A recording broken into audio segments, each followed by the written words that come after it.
Okay, I'm going to do a short video on currency. Now, real currency is gold and silver. If you take this fiat currency, they are not real currencies. Okay? So, if you want to have a more stable economy, you have to go to gold and silver. So, if you use the American dollar, that means the Americans have a complete control of that, and the hegemony comes from that. So what we have to use is gold and silver as currency. So if you use gold and silver, then you can't print currency. That means you will have less inflation.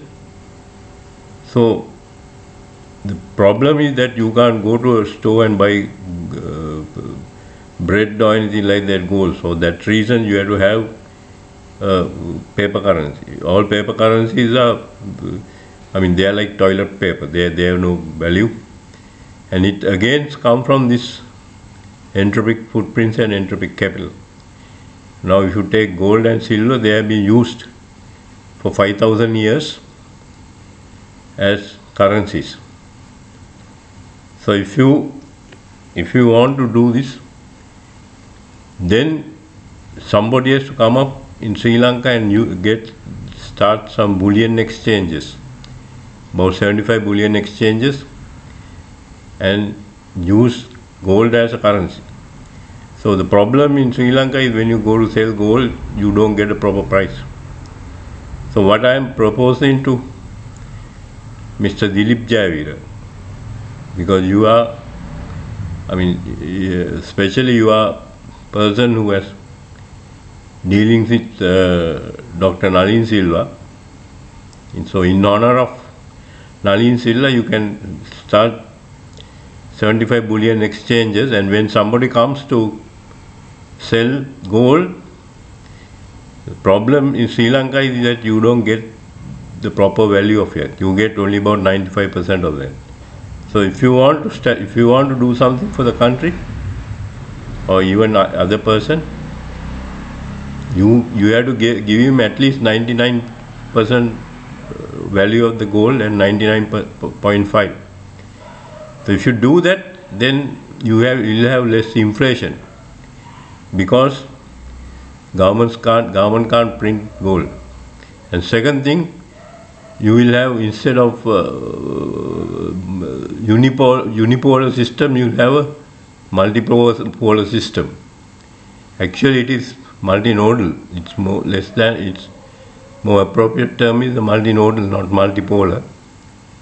And if Dilip Jayavira wants to do something for the country or something of that, or any other person, you can when you buy gold, you pay him at least 99% of it. That way you can use gold and silver as currencies, and even platinum.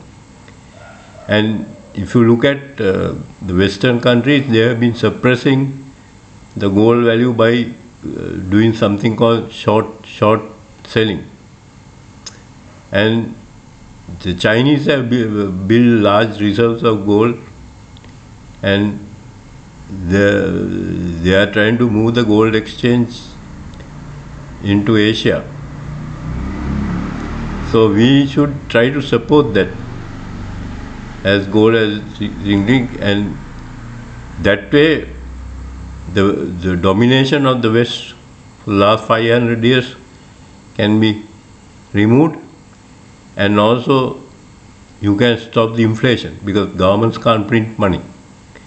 So there is a lot to say on this, but I just give you a small taste of it. And this again comes to entropic footprints and entropic capital. Gold and silver are actually entropic capital. If you take paper currency, they are more like toilet paper, okay? There are people who talked about this gold, and if you want to stop the hegemony, this is one of the reasons you can contribute. So my challenge as a student of Nalin Silva, although Mr. Dilip Javier was in law faculty, so if you want to honor Nalin Silva's memory, you can use gold. You to make when you somebody wants to sell gold, you give them a better price, and that day gold will become a currency. Okay, so I am going to stop now.